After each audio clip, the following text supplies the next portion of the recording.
This camper has been driving across the country virtually, and yes, we've had all kinds of fun crisscrossing the U.S. map. But Verizon's a global company, so I'm thinking our next staycation road trip destination should take us for a spin around the globe. The question is, where?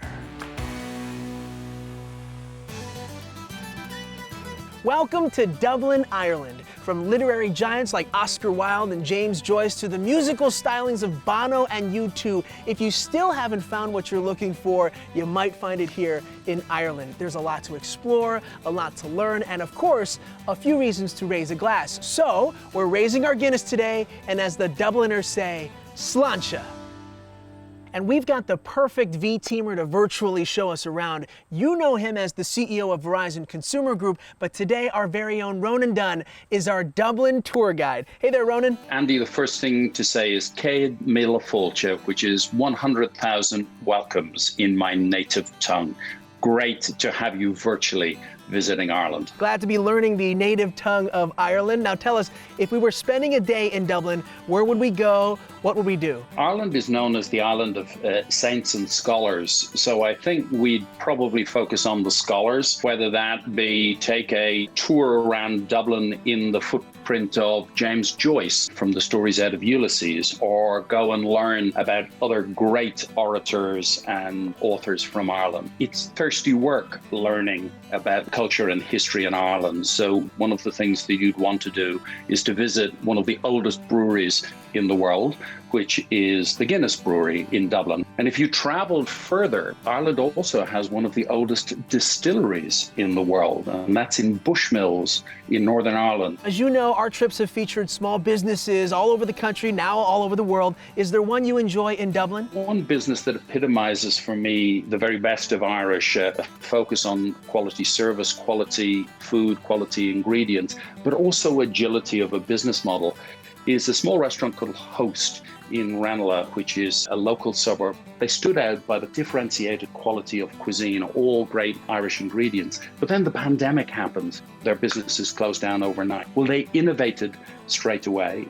And the first thing that they did was they created a fabulous farm shop inside their restaurant. What they also did was they simplified their menu and made it available to people to take away. So they prepared all the ingredients and made it available with clear instructions so you could take it home and cook it all. Or in some cases, they prepared the individual courses for you. So if you do get an opportunity, and particularly post the lockdown, do make sure you visit Host in Ranelagh.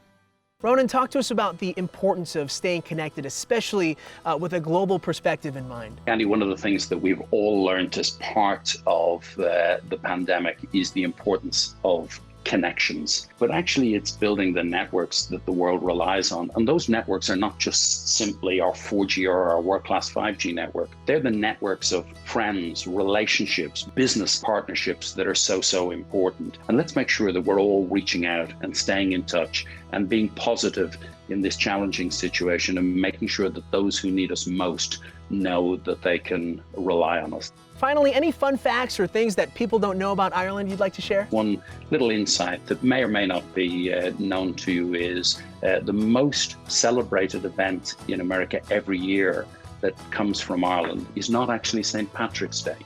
It's Halloween, which was brought by Irish immigrants to America. So the next time you're dressing up the ghosts and the gals and going trick-or-treating, remember, it's a little message coming all the way from Ireland.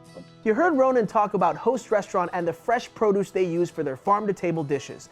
Like many businesses right now, Host had to think creatively and shift their business model to offer produce, bakery goods, and pre-prepared take-home meals so that patrons can cook their favorite Host dishes from home.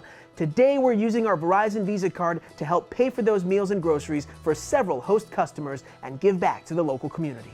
Thank you so much, Ronan, for that great virtual tour. Now, when I do make it to Ireland and see it all in person one of these days, I am very much looking forward to using Travel Pass and staying connected when I'm overseas. Verizon Travel Pass lets you take your talk, text, and data to more than 185 countries for a low daily rate, perfect for when travel becomes a bigger part of our lives. But until then, the virtual tour continues. Like so many of our stops, we are getting on the virtual tour bus and taking a look at some eye-catching street art in Dublin. Intercontinental artist and Ireland native Solus sat down with us to share more.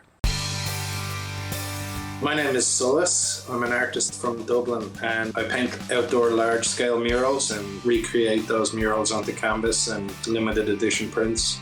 I have put my street art in many places in the world, all over America, Europe, Egypt, all of the major cities I try to get to and put artwork there.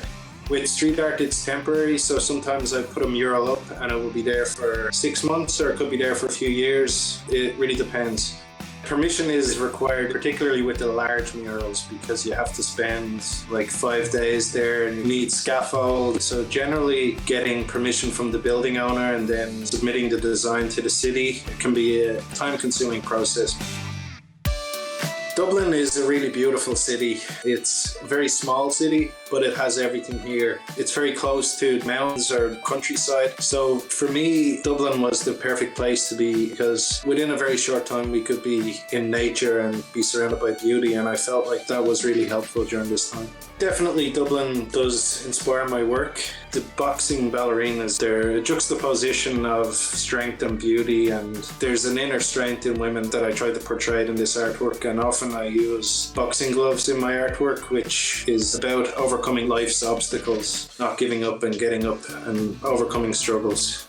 I'd like to portray a positive meaning because I'm putting my artwork in a public space, and I feel like I have a responsibility that when people see it, they have a positive reaction. And also street art must be quite instant because oftentimes people see it and they're driving by in a car. For me, it has to be bold and it has to resonate with somebody like that. They must feel something when they're driving by. The lockdown has pushed me to create more artwork than I generally would have. I think that artists were in their studios and creating artwork and posting it online, and everybody was at home on their phone, and the fact that there was still beautiful things being created and posted, I feel like it was giving people hope. Every artist is like a small business. I think that if people want to support artists, they can buy prints. I'm sure they'd be grateful for the support.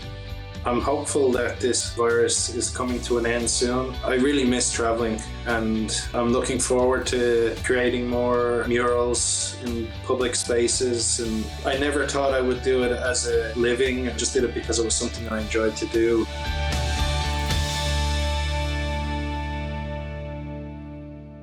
Our thanks to Solis, thank you Ronan, thank you Oscar Wilde, and of course thank you for watching. You know, all this globe-trotting to and from Ireland's got me hungry. I think I'm gonna get a little something to eat, with or without you. I'm thinking corned beef. There's gotta be a corned beef place somewhere around here.